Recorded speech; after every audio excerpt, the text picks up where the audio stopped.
नमस्ते दोस्तों। आज मैं आपके सामने सामाजिक बुराई का एक विषय लेकर के आया हूं, जो है मृत्यु भोज। तो अब ध्यान से सुने। एक व्यक्ति को दो सं, दो संतान थी, एक लड़का और एक लड़की। लड़का शादी लायक हुआ तो खर्चे से बचने के लिए या फिर खर्चा सहन नहीं कर पाने के कारण उसने उसकी शादी सामूहिक सम्मेलन में कर दी। लड़की शादी लायक हुई तो उसकी शादी भी सामूहिक सम्मेलन में कर दी। उस सामूहिक सम्मेलन में शादी करने का कारण था खर्चा सहन नहीं कर पाना। कुछ समय बाद उसका पिताजी एक्सपायर हो गया। तो अब आप ही बताओ कि क्या उसका मृत्यु भोज यानी कि मोछा भी वह अब सामूहिक सम्मेलन में ही करे क्या?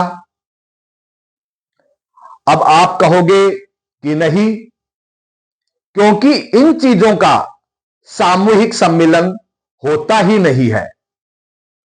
हां, अगर होता तो वह अपने पिताजी का मृत्यु भोज भी सामूहिक सम्मेलन में ही कर लेता, लेकिन अब वह मजबूरी वश ऐसा नहीं कर सकता। तो फिर क्यों आज का समाज उसकी मजबूरी का फायदा उठाते हुए उससे मृत्यु भोज करवाने पर तुला हुआ है? क्या सामने वाले के लिए यह समाज द्वारा किया जा रहा अन्याय व अत्याचार नहीं है? अब आप कहोगे कि यह तो सरासर अन्याय है, अत्याचार ही है। तो मैं कहूंगा, क्या कहूंगा, कि जो अन्याय व अत्याचार करता है वह समाज कहला ही नहीं सकता, बल्कि समाज तो वह होता है जो कि व्यक्ति का सर्वांगीण विकास करता है। अगर अन्याय व अत्याचार करने वाला ऐसे लोगों का समूह है, अपने आप में समाज कहलवाना चाहता है, तो मैं ऐसे समाज का बहिष्कार करता हूं। मैं चाहता हूं कि मृत्यु भोज हो, लेकिन उसका स्वरूप बदलना होगा।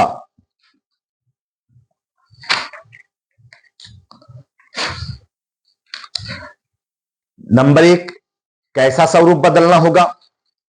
जिसमें कीर्तन बंद हो। नंबर दो, गंगा पूजन वाले दिन केवल 12 ब्राह्मण और 5 गांवों के 5 लोग व रिश्तेदारों को खाना खिलाया जाए। नंबर 3, आचारी पर जो खर्चा किया जाता है वो सिस्टम बंद हो। इसके स्थान पर रोजाना 12 दिन तक गाय को खाना खिलाया जाए तथा अंतिम दिन गौशाला में अपनी इच्छानुसार दान दे दिया जाए। चाहे कोई 5 किलो अनाज ही दे, कोई भी इसका उपहास नहीं उड़ाए। अब आगे देखिए, जो परिवार बीपीएल श्रेणी में है उससे मोछा करवाया जाता है, जो कि खुद अपने परिवार का पेट राशन से मिलने वाले गेहूं से भरता है। लेकिन फिर भी जबरदस्ती उस व्यक्ति से मृत्यु भोज करवाया जा रहा है। ना कि, है ना कितनी हास्यास्पद बात, है ना कितनी अन्याय, अत्याचार व बालक बुद्धि वाली बात। जो लोग ऐसा करते हैं या करवाते हैं वो मैच्योर यानी कि परिपक्व तो है ही नहीं, बल्कि मैं तो यह कहूंगा कि वो तो बड़ी उम्र के बालक हैं। एक व्यक्ति का पिताजी मरने से पहले कुछ दिन तक हॉस्पिटल में एडमिट रहा। उसके एडमिट पर काफी खर्चा हुआ और उस खर्चे को उस व्यक्ति ने किसी तरह सहन भी किया, और सहन करना भी होता है क्योंकि यह खर्चा जायज खर्चा होता है। लेकिन काफी खर्चा करने के बाद भी वह व्यक्ति मर गया। उसके इलाज पर लगाए गए पैसे का गारा हो गया। लेकिन इतना होने के बावजूद भी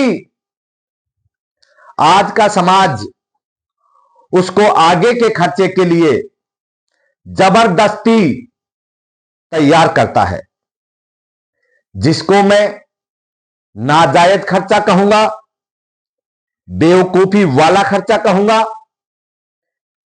कंगाली में आटा गीला वाली कहावत कहूंगा। अब आप मेरे से कहेंगे, क्या कहेंगे, कि जबरदस्ती कोई किसी को तैयार नहीं करता, ऐसा ही कहोगे ना? बल्कि सभी स्वेच्छा से मृत्यु भोज का कार्यक्रम करते हैं। तो मैं कहूंगा, क्या कहूंगा, कि आप जबरदस्ती नहीं करते, बल्कि आपके बनाए गए नियम उसको जबरदस्ती तैयार करते हैं।